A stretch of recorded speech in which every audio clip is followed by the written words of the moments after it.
Warlock, even though we do not know anything about it, is easily gonna be one of the worst games ever made. It's gonna be an absolute woke asshole.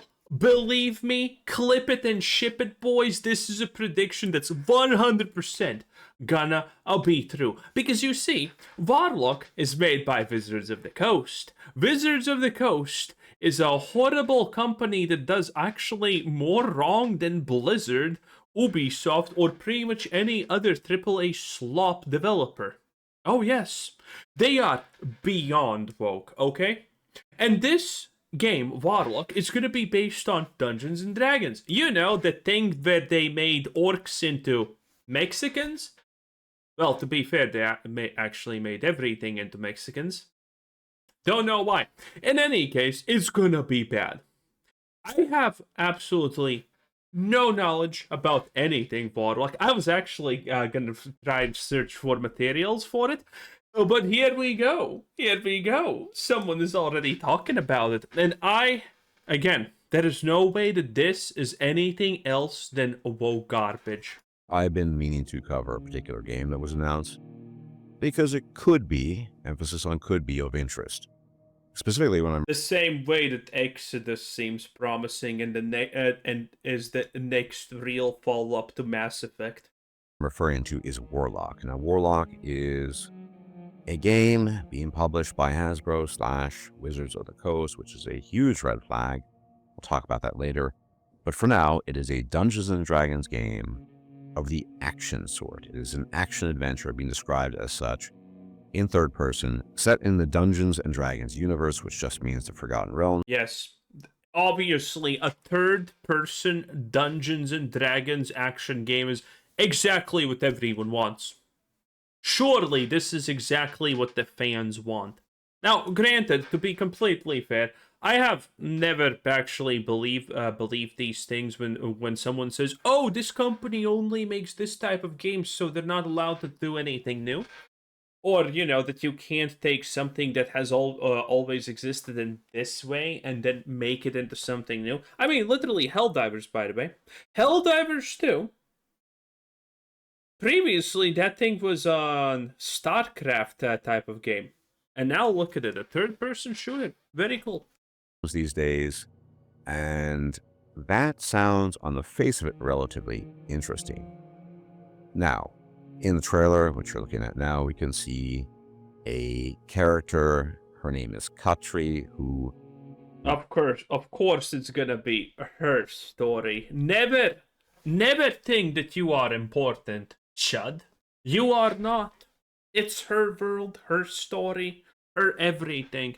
And you just get to kind of be there. Been told is actually a warrior who has made a pact with an otherworldly entity. Oh my god, the absolute... this is some perfect Dark Canon tier shit. Oh, Wizards of the Coast, you never disappoint. You are truly one of the worst companies that has ever graced us.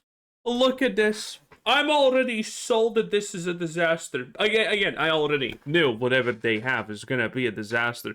But this, my god, I can already see. Dude, it's not dark enough. I can already see that man jaw. I can already see the unappealing face. Like, look at this. What the hell are those shoulders? She has broader shoulders than me.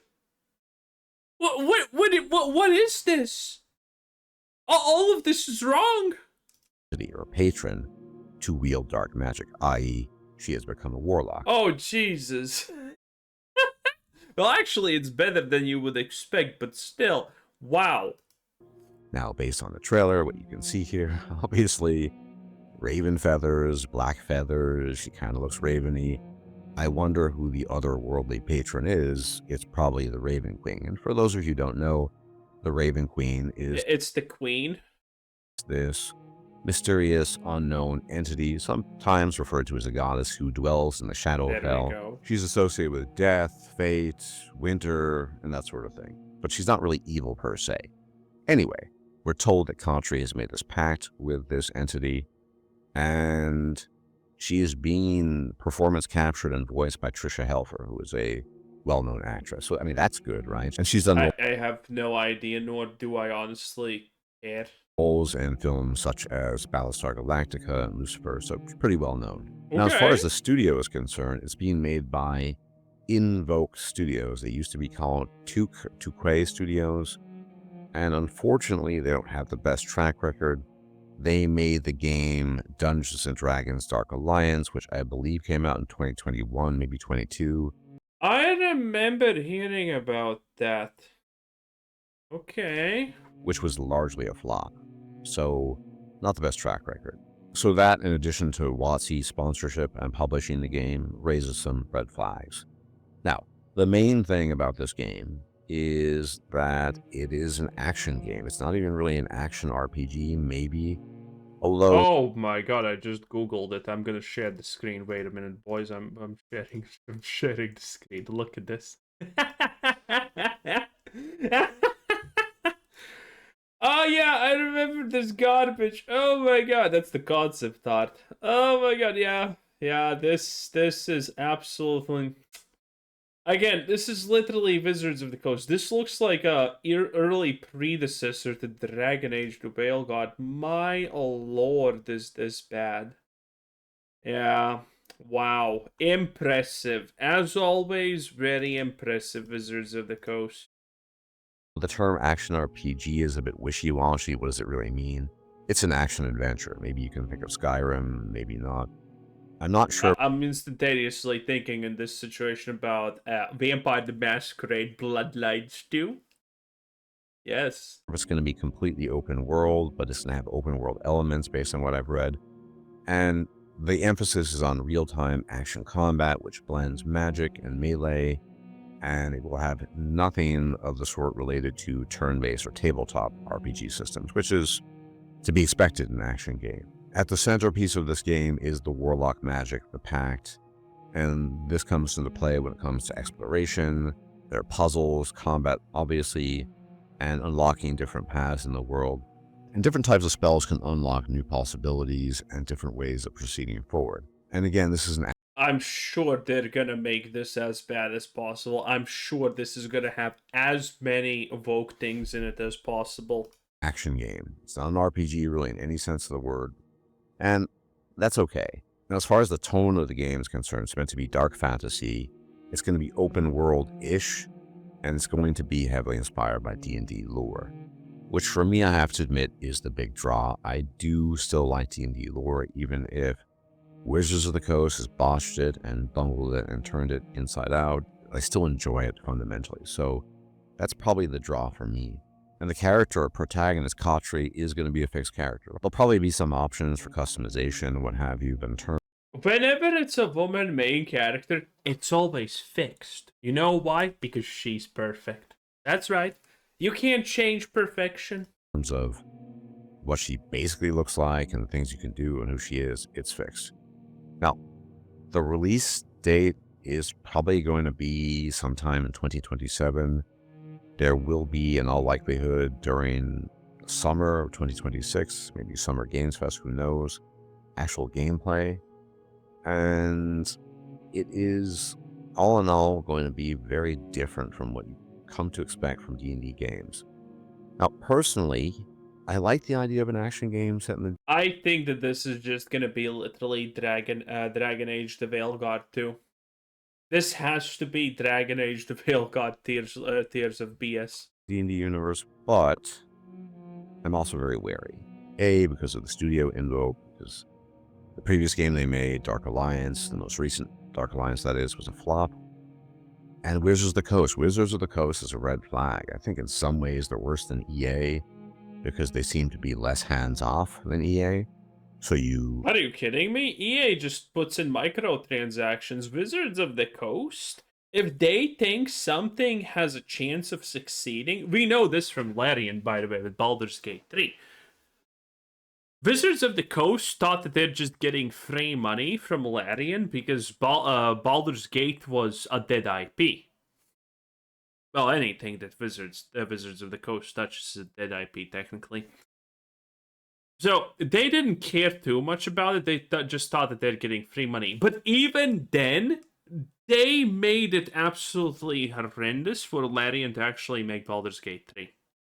They still had they still pushed their slop on them to a degree. And I mean, this is with an IP that they thought is gonna absolutely fail, that they thought is dead in the water. They still pushed it. So when Wizards of the Coast thinks that there is a slight, even a slight chance of something being good, they will wreck it. If you play Magic the Gathering, you know how bad the situation is. They made Lord of the Rings WotC. You know, Aragorn is black and all of that garbage. There's so much bad stuff about it. The only thing that they did not make woke was Final Fantasy, because there's Square Enix did not allow them to mess that up. Okay, you can bet they would make Tifa and Cloud black. Oh boy, you know that was the direction that they wanted to go, and because of that, they made Universes Beyond the next set after Final Fantasy. It didn't have a single white character. I'm not kidding. It had like maybe 2 cards that had a white character art or something like that. It was ridiculous. It was ridiculous. Absolute an absolute travesty, obviously, as everything that Wizards does. Here, Wizards of the Coast is publishing this game, and you think maybe GG? Now, it's not guaranteed, but it's just not a good sign. It's not a good look to have. That said, it's still possible for this game to be good. And the trailer itself... I mean, there's always a possibility, but on this channel, we like to be realists. Again, Spill and Shield. You literally thought that Exodus looks good. Slowly learning that, yeah, when things look bad, they're typically bad. Again, boys, always judge a book by its cover. The cover is all that matters nowadays. We live in a fundamentally vapid world with nothing deep going on in it. So if something looks bad, it is bad. And that one time out of 100 you're gonna be wrong with this, who cares? Who cares? I have been judging things on this channel just from the cover for, I don't know, literally years. And my track record is nearly spotless. Nearly spotless. I have been only wrong about like 2 things. 2 things. And not even in the worst of ways. Doesn't reveal a whole lot, but, you know, it's something to keep an open mind about ultimately. I think we do need more good D&D games. I'll point out, as I've pointed out many times, that part of the draw and attraction to Baldur's Gate 3 was the fact that it was D&D or Forgotten Realms. A lot of people were into that idea. The continuation of, well, the old saga, the continuation of the lore, this sort of thing. And however well Larian got that, right or not, people are interested in D&D settings, and I think they're obviously trying to cater to this. And honestly, people have been always interested in the D&D setting. It was a great setting. Okay, the old stuff. The new stuff is garbage. You literally have gay beholders that attend pride parades nowadays. But the old stuff is great. People love D&D. D&D is like one of the easily most mismanaged franchise of the world. It could have been Star Wars. Well, now that Star Wars is from a $1 trillion IP to maybe a couple of $1 million IP, then I guess they're kind of equal to Star Wars, so it's a bad example. But most of the time, D&D has always had the possibility to be massive. As long as Wizards of the Coast does not get overly involved, and I don't know how they would get overly involved in a game like this. It's an action game, ultimately. It could be okay. It could be even quite good. Who knows? Yeah, and Magic the Gathering is a card game. But I'm providing provisions here, as long as, if... The last CEO before this one of Wizards of the Coast was a woman that sold cigarettes before. Now, I'm not joking. They don't get involved. I mean, the likelihood that Wizards of the Coast is going to have a negative influence and impact on this development is massive. pretty high. I've heard that the team of Invoke isn't the same ones exactly that made Dark Alliance, and there's some veterans on the team that have made really good action games. That's what I've heard. But all this, If you're a veteran in a Vogue company, it's pretty much guaranteed, as far as I understand it, your opinion is just gonna get discarded. Your opinion doesn't matter. The more veteran status you have, the worse your situation is gonna be. at this stage is just kind of hearsay and speculation. And as much as I would like a cool D&D game, even some action game set in the D&D universe or Forgotten Realms, I mean, I'm all for that. The execution matters. And I just don't trust anything coming from WotC these days. And let's be honest, we've seen what's happened with Exodus. I went from super hyped, super enthusiastic, this could be a really great sci-fi action RPG to, I don't even know if they're going to make it to release at some point in time, maybe down the line. Okay, the difference though is that not for the same reasons we look at Exodus and call it garbage. It's because the Exodus CEO left. That's why. That's why he doesn't like Exodus any longer. Not because it looks like woke slop. Oh boy, yeah. Warlock has absolutely no chance in being good. Wizards of the Coast done it again, boys. Anyway, that was Spill and Shield 10 out of 10. Bye.